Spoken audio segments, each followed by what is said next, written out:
C Joseph Vijay எனும் நான்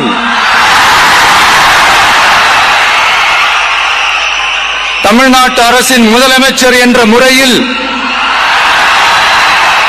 எனது கவனத்திற்குள்ளாவதும் தெரிய வருவதுமான எந்த பொருளையும் முதலமைச்சரின் கடமைகளை உரியவாறு நிறைவேற்ற தேவையான அளவுக்கன்றி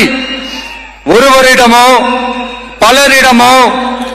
நேர்முகமாகவோ மறைமுகமாகவோ அறிவிக்கவோ வெளிப்படுத்தவோ மாட்டேன் என்று ஆண்டவன் மீது ஆணையிட்டு உறுதிமொழிகிறேன்.